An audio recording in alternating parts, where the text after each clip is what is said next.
Students, मैं पूजा शर्मा आप सभी का एक बार फिर से एनटीटी क्लास में स्वागत करती हूँ। अभी तक हमने हमारे सिलेबस के 7 चैप्टर कवर किए हैं। आज हम नेक्स्ट पढ़ेंगे chapter number 8, method of teaching topic, यानी कि शिक्षण की विधियाँ। इसके लिए देखो आप लोग पेज नंबर 164 ओपन कर लो। इसमें हम पढ़ने जा रहे हैं हमारा फर्स्ट क्वेश्चन, जो कि आप लोगों की स्क्रीन पर है। पाठ योजना से आप क्या समझते हैं? पाठ योजना के विभिन्न उपायों का वर्णन करें। अब देखो पाठ योजना क्या होती है। संपूर्ण शिक्षण प्रक्रिया की व्यवस्था को सुदृढ़ बनाने के लिए पाठ योजना का होना अत्यंत महत्वपूर्ण माना जाता है। यानी कि जब भी कोई शिक्षक अपनी कक्षा को पढ़ाने जा रहा है तो उसे अपनी जो भी पाठ पढ़ाना है उसकी योजना पहले से कर लेनी चाहिए, ताकि उसे अपने पाठ में जो जो दिक्कतें आने वाली हैं उसका पूर्ण आभास हो जाए। बच्चे जब उससे क्वेश्चनिंग करें तो उसके पास उस पार्ट से रिलेटेड प्रॉपर आंसर्स हों। ठीक है, अब देखो पाठ योजना का अर्थ क्या होता है। डेविस के अनुसार कक्षा में जाने से पहले शिक्षक को पूरी तैयारी कर लेनी चाहिए, क्योंकि शिक्षक की प्रगति के लिए कोई बात इतनी बाधक नहीं है जितनी कि शिक्षण की अपूर्ण तैयारी।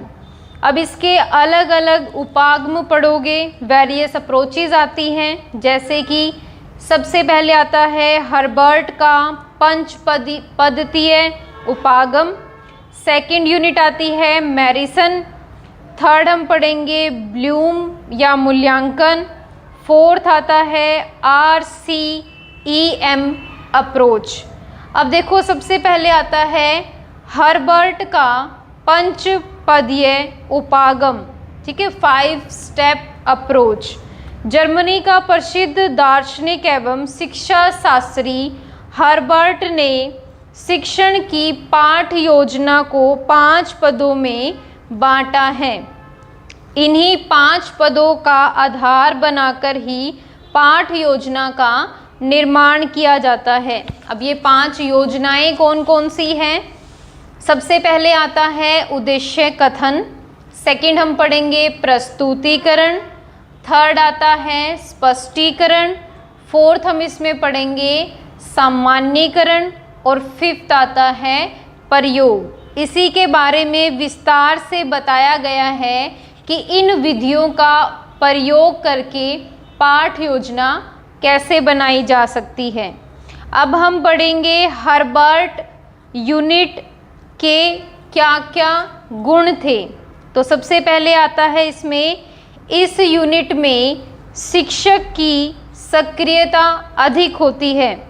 इसका प्रयोग सभी विषयों में होता है। यह मनोविज्ञान सिद्धांतों पर आधारित है। इसका स्वरूप व्यवस्थित एवं नियंत्रित है। यह पूर्व अर्जित ज्ञान के सिद्धांत पर आधारित है। इसके बाद हम इसके दोष पढ़ेंगे, क्या क्या दोष होते हैं। देखो इस यूनिट में लचीलापन कम होता है। इस यूनिट में केवल प्रस्तुतिकरण पर अधिक बल दिया गया है। इसमें ज्ञानात्मक पक्ष का शिक्षण ही संभव होता है। अब ये कुछ इसके दोष थे। इसके बाद हम पढ़ेंगे पाठ योजना की आवश्यकता एवं महत्व, कि हमें क्यों इसकी आवश्यकता पड़ी। देखो इसमें अध्यापक आत्मविश्वास से भर जाता है, क्योंकि उसने पाठ की योजना कर ली है, तो जब वो पढ़ाएगा तो उसके अंदर आत्मविश्वास होगा। अध्यापक में क्रमबद्ध कार्य करने की आदत का विकास होता है। पाठ योजना में व्यक्तिगत विभिन्नताओं का प्रयोग संभव है। रुचिकर शिक्षण के लिए पाठ योजनाएं सहायक सिद्ध होती हैं, या फिर पाठ योजनाओं से हमारी विस्मृति भी कम रहती है, यानी हम चीज़ें ज़्यादातर नहीं भूलेंगे अगर हम पहले से ही हमारा जो चैप्टर है उसकी प्लानिंग कर लेंगे। ठीक है स्टूडेंट्स। इसके बाद हम पढ़ेंगे क्वेश्चन नंबर 2 आप लोगों की स्क्रीन पर है।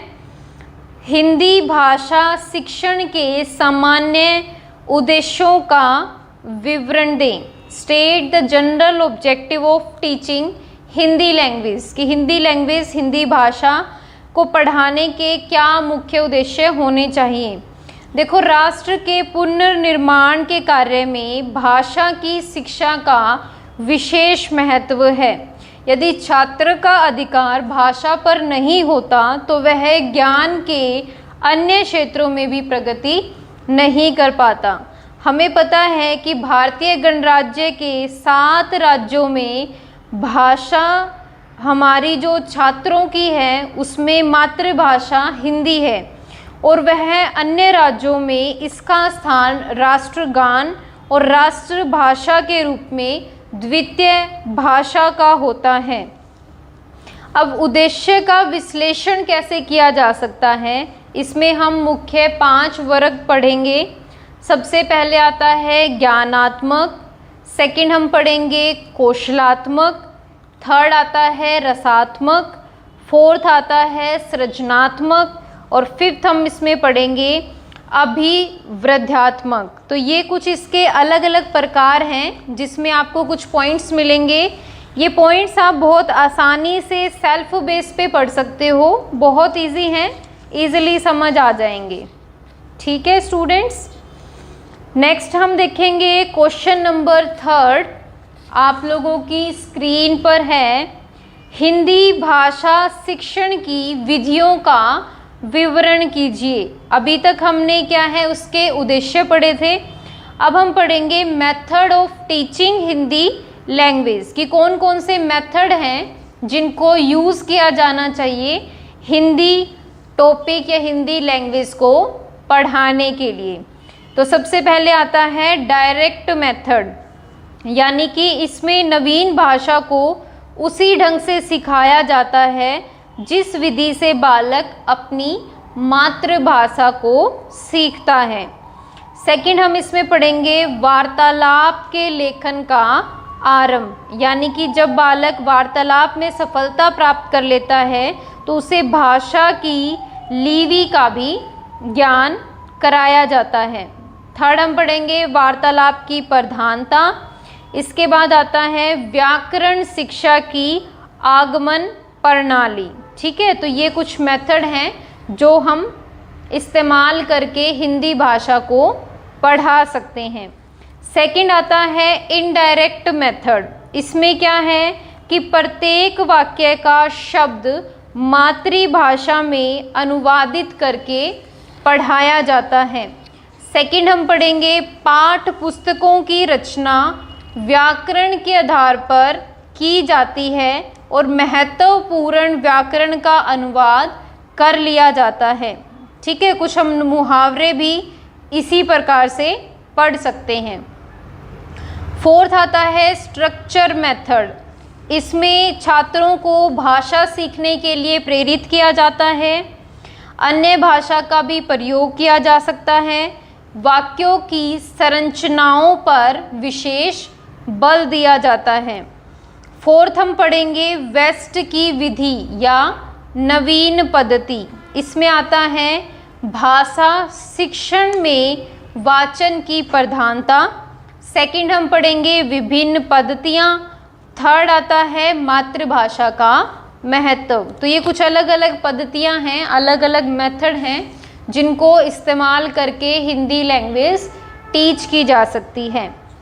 इसके बाद देखो फोर्थ नंबर पे हमारा क्वेश्चन आता है आप लोगों की स्क्रीन पर कि इतिहास शिक्षण के विभिन्न उद्देश्यों का उल्लेख कीजिए। Describe the various object of teaching history, कि हिस्ट्री को कैसे पढ़ाना चाहिए।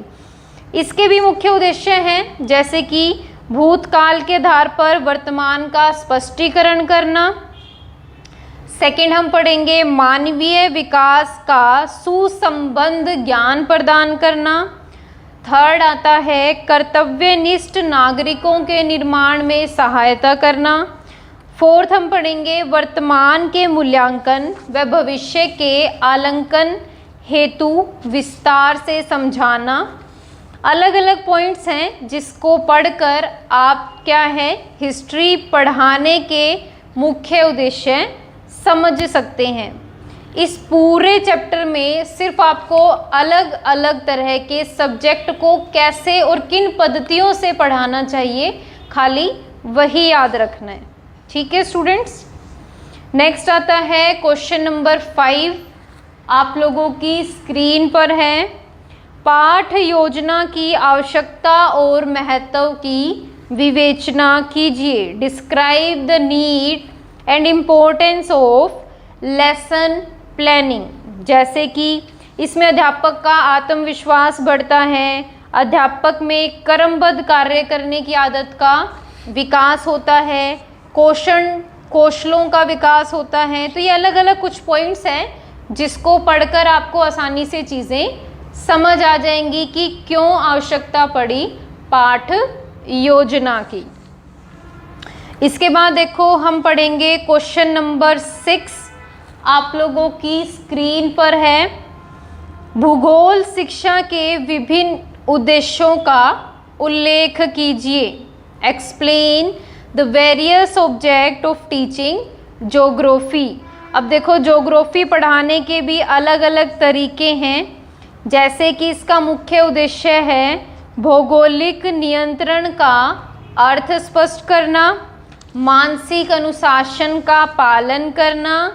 थर्ड आता है नागरिक तथा सामाजिक गुणों का विकास करना, देश प्रेम की भावना का विकास करना। फिफ्थ हम पढ़ेंगे सांस्कृतिक उद्देश्य। इसके बाद आता है चरित्र निर्माण। तो ये कुछ मुख्य इसके उद्देश्य हैं जिसको पढ़कर आप ज्योग्राफी अच्छे से टीच कर सकते हैं। ठीक है स्टूडेंट्स। इसके बाद हमारे पास आता है क्वेश्चन नंबर 7, आप लोगों की स्क्रीन पर है। विज्ञान शिक्षण के क्या उद्देश्य हैं? What are the main objects of science teaching? Science कैसे पढ़ा सकते हैं? देखो अलग अलग प्रकार हैं। सबसे पहले आता है शैक्षिक उद्देश्य, सेकंड आता है शिक्षण उद्देश्य। तो शैक्षिक उद्देश्य क्या है? शैक्षिक उद्देश्य उन व्यवहारिक परिवर्तनों से संबंधित होते हैं जो कि छात्रों ने निश्चित सुनियोजित रूप से पूर्व नियोजित शिक्षण क्रियाओं के माध्यम से लाए जाते हैं। यानी कि सीखने का उद्देश्य अपेक्षित परिवर्तन का वर्णन है। सेकंड आता है शिक्षण उद्देश्य। अब शिक्षण उद्देश्य के आगे अलग अलग सुझाव है। जैसे कि आप इसमें पढ़ सकते हो उपयोगिता, योग्यता, सामयिकता, व्यवहारिकता। ठीक है, तो ये कुछ अलग अलग पॉइंट्स हैं। इनके ऊपर अध्ययन करके आप अलग अलग तरीके से साइंस सब्जेक्ट को पढ़ा सकते हैं। इसके बाद हम पढ़ेंगे नेक्स्ट क्वेश्चन, क्वेश्चन नंबर 8 आप लोगों की स्क्रीन पर है। गणित शिक्षण के उद्देश्यों का वर्णन करें। What are the purpose of teaching mathematics? बिल्कुल ही आसान सा चैप्टर है। सिर्फ आपने अलग अलग विषयों को पढ़ाना कैसे है वही सीखना है। अब देखो गणित शिक्षण के उद्देश्य क्या हो सकते हैं? छात्र को नवीन ज्ञान व खोजों से अवगत कराना, छात्र को गुणों और योग्यताओं का विकास करना। ठीक है, छात्र ज्ञान, सूझबूझ, रुचियाँ इन सब से सुसज्जित होना चाहिए। इसी तरह से इसके मुख्य उद्देश्य हैं। ठीक है, प्राथमिक स्तर पर गणित कैसे पढ़ाया जा सकता है, माध्यमिक स्तर पर कैसे पढ़ाया जा सकता है। तो इसको आप एक बार रीड आउट करोगे ना तो आपको चीज़ें वैसे भी बहुत अच्छे से समझ आ जाएंगी। इसके बाद देखो हम पढ़ेंगे क्वेश्चन नंबर 9 आप लोगों की स्क्रीन पर है। विज्ञान पढ़ाने की किन्हीं 3 विधियों का वर्णन करें। Describe any 3 method of teaching science. तो 3 मेथड कौन कौन से हैं? सबसे पहला आता है इसमें पाठ्य पुस्तक विधि, सेकंड हम इसमें पढ़ेंगे व्याख्यान विधि, थर्ड आता है समस्या विधि। वैसे तो देखो इसमें अलग अलग तरह से 7 टाइप बनती हैं, लेकिन आप कोई भी 3 विधि जो भी आपको आसान लगे उसके थ्रू आप इसको कंटिन्यू कर सकते हो। बहुत ही आसान विधियां हैं। 3 विधि जो इसमें बता रखी हैं, इसमें आपने सबसे पहले पढ़ना है, आपके लिए जो सबसे आसान रहेगा उसमें आप सबसे पहले पढ़ सकते हैं टेक्स्ट बुक मेथड, यानी कि पाठ्य पुस्तक विधि। ठीक है। सेकंड आप इसमें पढ़ सकते हो लेक्चर मेथड, कि विस्तार करना। इस विधि के द्वारा भी आप इस चीज़ को समझ सकते हो। थर्ड आता है लेबोरेटरी मेथड, यानी कि प्रयोगशाला विधि। प्रयोगशाला में जाकर भी इन चीज़ों का अध्ययन किया जा सकता है। ठीक है स्टूडेंट, तो बहुत ही आसान सा चैप्टर है आपका। इस तरह से आप हर एक विषय को पढ़ाने की अलग अलग टेक्निक इस चैप्टर में से देख सकते हैं। आज के लिए इतना ही करेंगे। बाकी का जो हमारा चैप्टर बचा है उसे नेक्स्ट लेक्चर में कंटिन्यू करेंगे।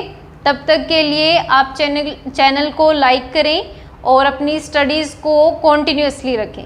Thank you.